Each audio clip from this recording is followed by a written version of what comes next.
IPL শুরু হতে না হতেই Dream Eleven, My Circle Eleven, My Team Eleven, MPL, one X bet এই সমস্ত বেটিং অ্যাপগুলির রমরমা শুরু হয়ে গিয়েছে গোটা ইন্ডিয়া জুড়েই। কখনো ধোনি, কখনো সৌরভ, কখনো বিরাট বা কখনো রোহিত শর্মারা আপনাদের উৎসাহ দিচ্ছে এইসব ফ্যান্টাসি গেমিংয়ে টাকা লাগানোর জন্য। কারণ এখানে টাকা লাগালে সুযোগ রয়েছে কোটি কোটি টাকা জেতার। আর তার ফলেই ছাত্রছাত্রী থেকে চাকরিজীবী, দিনমজুর থেকে অটো চালক, এমনকি গৃহবধূরা অপেক্ষা করছে কোটি কোটি টাকা জেতার। কিন্তু দাঁড়ান, আদতে কি আপনার আশেপাশে কেউ কোটি কোটি টাকা জিতেছে?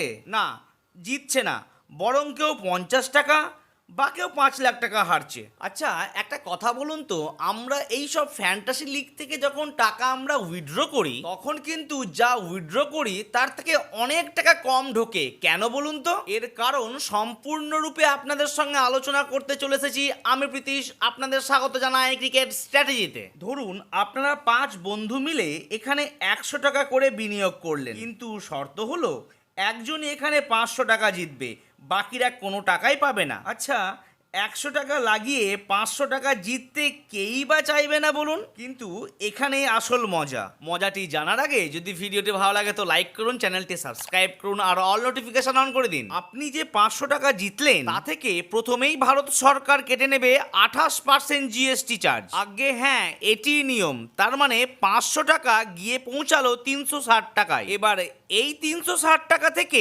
অ্যাপের মালিকরা আরও 20% কেটে নেবে তার প্ল্যাটফর্মটি ইউজ করার জন্য। তাহলে 360 টাকায় 20% অর্থাৎ 72 টাকা কেটে নেবে। তাহলে আপনার জেতা 500 টাকা সোজা নেমে দাঁড়ালো 288 টাকায়। কিন্তু দাঁড়ান, এখানেই শেষ নয়। ভারত সরকার আরও 30% টাকা টিডিএস হিসেবে কেটে নেবে আপনার থেকে। আগে হ্যাঁ বন্ধুরা, ওই 288 টাকা থেকেও 30% মানে প্রায় 86 টাকা। তাহলে অবশেষে আপনার হাতে কত টাকা পড়ে থাকলো বলুন তো?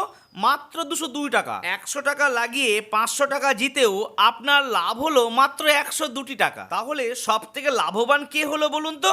ভারত সরকার। তাহলে বুঝতে পারলেন তো, এই ফ্যান্টাসি লিগ থেকে আমরা যখন টাকা উইথড্রল করি তখন কেন এত টাকা কম ঢোকে? আরও যদি কিছু জানার থাকে আমাকে কমেন্ট বক্সে কমেন্ট করুন, আমি আপনাদের প্রশ্নের উত্তর দিয়ে দেব। কিন্তু হ্যাঁ, এটা ভুললে চলবে না, এই সব ফ্যান্টাসি লিগের যখন অ্যাড চলে শেষের দিকে একজন খুব তাড়াতাড়ি যেন বলে এই খেলায় টাকা হারানোর ভয় আছে, এই খেলার নেশা লাগতে পারে। সব শেষে বলি, আপনারা খেলবেন কি খেলবেন না সেটি আপনাদের একান্ত ব্যক্তিগত ব্যাপার। আমার এই চ্যানেলটি যারা খেলছেন তাদের জন্য, যারা খেলছেন না তাদের জন্য।